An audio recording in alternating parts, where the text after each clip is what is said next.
നമസ്കാരം, ഞാൻ വിനോദാണ്. വിരാടം വിനോദം എന്ന എൻ്റെ യൂട്യൂബ് ചാനലിൻ്റെ ഏറ്റവും പുതിയ എപ്പിസോഡിലേക്ക് സ്വാഗതം. ഞാൻ ഇപ്പോഴുള്ളത് തൊടുപുഴയ്ക്കടുത്ത് ഉറവപ്പാറ എന്ന് പറയുന്ന സ്ഥലത്താണ്. ഉറവപ്പാറയുടെ പ്രത്യേകത എന്തെന്ന് ചോദിച്ചാൽ, ഉറവപ്പാറ ഒരു പാറയാണ്. ഒരു പാറയല്ല, 2 പാറകളാണ്. അതിൽ ആദ്യത്തെ പാറ പെൺപാറയെന്നും രണ്ടാമത്തെ പാറ ആൺപാറയെന്നും അറിയപ്പെടുന്നു. തൊടുപുഴ പാലാ റോഡിലുള്ള ചുങ്കം മുതൽ തൊടുപുഴ മൂലമറ്റം റോഡിലുള്ള ഒളമറ്റം വരെ നീണ്ടു കിടക്കുന്നതാണ് ഈ പാറ. ഏകദേശം 1 കിലോമീറ്ററോളം നീളമുണ്ട് ഈ 2 പാറയ്ക്കും കൂടി. സമുദ്രനിരപ്പിൽ നിന്ന് ഏതാണ്ട് 500 അടി ഉയരവുമുണ്ട് ഈ പാറയ്ക്ക്. തൊടുപുഴയിലെ ഏറ്റവും ഉയർന്ന പ്രദേശമെന്ന് വേണമെങ്കിൽ പറയാം. ഉറവപ്പാറയുടെ പ്രത്യേകതകൾ ഇവിടെയും തീരുന്നില്ല. ഉറവപ്പാറയിൽ ഒരു ക്ഷേത്രമുണ്ട്, സ്വയംഭൂവായ ശ്രീ സുബ്രഹ്മണ്യ ക്ഷേത്രം. ഉറവപ്പാറയുടെ വിശേഷങ്ങൾ ഇവിടെയും തീരുന്നില്ല. ഇതാണ് തൊടുപുഴ മൂലമറ്റം റോഡിൽ ഉറവപ്പാറ ക്ഷേത്രത്തിലേക്കുള്ള വഴി. 2 വഴികളുണ്ട്, നടന്നു പോകാവുന്ന വഴിയും വാഹനം കൊണ്ട് പോകാവുന്ന വഴിയും. നമ്മൾ പോകുന്നത് വാഹനങ്ങൾ കൊണ്ട് പോകുന്ന വഴിയിലൂടെയാണ്. നിങ്ങൾ ആദ്യമായിട്ടാണ് എൻ്റെ ചാനൽ കാണുന്നതെങ്കിൽ ഒന്ന് സബ്സ്ക്രൈബ് ചെയ്യാനും ലൈക്ക് ചെയ്യാനും ഷെയർ ചെയ്യാനും മടിക്കണ്ട. അത് വിരാടം വിനോദത്തിന് വളരെയേറെ സഹായകരമാകുന്നതാണെന്ന് കൂടി ഓർക്കുക. ഈ കാണുന്നതാണ് ഉറവപ്പാറ ശ്രീ സുബ്രഹ്മണ്യ ക്ഷേത്രം. സ്വയംഭൂ ക്ഷേത്രമാണ്. പണ്ടുകാലത്ത് ഇത് അറിയപ്പെട്ടിരുന്നത് ഉറവപ്പാറ എന്നായിരുന്നു. പിന്നീട് എപ്പോഴോ ഉറവപ്പാറയായി പരിണമിക്കുകയാണ് ചെയ്തതെന്ന് തോന്നുന്നു. ക്ഷേത്രത്തിനോട് ചേർന്നൊരു ക്ഷേത്രക്കുളമുണ്ട്, ചെറിയൊരു കുളമുണ്ട്. അവിടെ നിന്നാൽ തൊടുപുഴയുടെ പല ഭാഗങ്ങൾ കാണാവുന്ന ഒരു വ്യൂ പോയിൻ്റ് ഉണ്ട്. ഇവിടെ നിന്ന് നമുക്ക് താഴേക്ക് നോക്കിയാൽ തൊടുപുഴയുടെ ഭാഗങ്ങൾ കാണാൻ പറ്റും. തൊടുപുഴ ടൗണിൻ്റെ ഭാഗങ്ങൾ കാണാനായിട്ട് സാധിക്കും.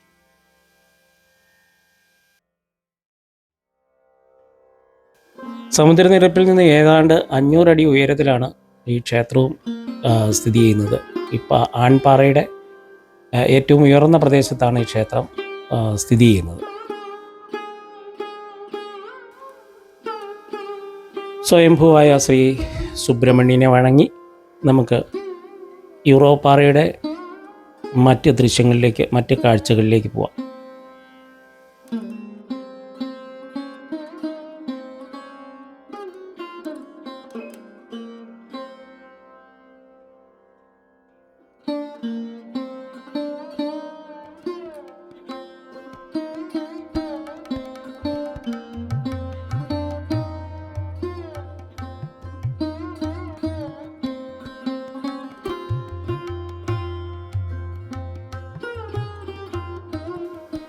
മഹാഭാരത കാലത്ത് പാണ്ഡവർ ഒളിച്ച് താമസിച്ചിരുന്ന സ്ഥലങ്ങളിലൊന്നാണ് ഉറവപ്പാറയും ഈ പ്രദേശവും എന്നാണ് പറയപ്പെടുന്നത്.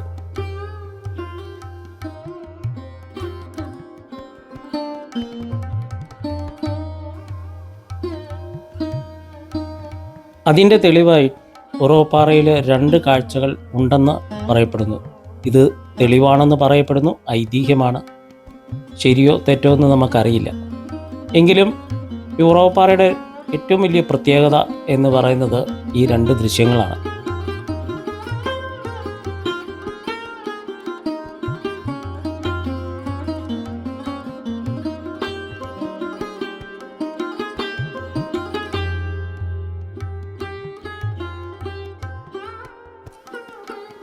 ഈ കാണുന്ന പാറക്കൂട്ടമുണ്ടല്ലോ, ഇതൊരു അത്ഭുതമാണ്. കാരണം ഒറ്റയായിട്ട് കിടക്കുന്ന ഈ പാറയിൽ വളരെ യാദൃശ്ചികമായിട്ട് വന്നത് എന്ന് പറയപ്പെടുന്ന പോലെയുള്ള 3-4 കല്ലുകളാണ്. ഇത് പാണ്ഡവർ അന്ന് ഒളിച്ച് താമസിച്ചിരുന്ന സമയത്ത്, അജ്ഞാതവാസകാലത്ത് ഭക്ഷണം പാകം ചെയ്യാനായിട്ട് ഉപയോഗിച്ചിരുന്ന അടുപ്പാണ് എന്നാണ് പറയപ്പെടുന്നത്. കാലപ്പഴക്കം കൊണ്ട് ചില കല്ലുകളൊക്കെ അടർന്നിട്ടുണ്ട്. എങ്കിലും അതിൻ്റെ സൈസ് ഒന്ന് നോക്കുക. ഞാൻ അടുത്ത് നിൽക്കുമ്പോൾ എന്നേക്കാളും ഉയരത്തിൽ, ഏതാണ്ട് 12 അടിയോളം ഉയരത്തിൽ ഈ കല്ലിന് വലിപ്പമുണ്ട്. ഇതൊരു അത്ഭുതമാണ്. കാരണം ഈ ഒറ്റയായി നീണ്ടു കിടക്കുന്ന പാറയിൽ ഈ ഒരു സ്ഥലത്ത് മാത്രമേ ഈ കല്ലുകളുള്ളൂ. ഈ 2 പാറകൾക്കും കൂടി ഏതാണ്ട് 1 കിലോമീറ്ററോളം ദൂരമുണ്ടെന്ന് ഞാൻ പറഞ്ഞല്ലോ. ആ ദൂരെ കാണുന്നതാണ് പെൺപാറ.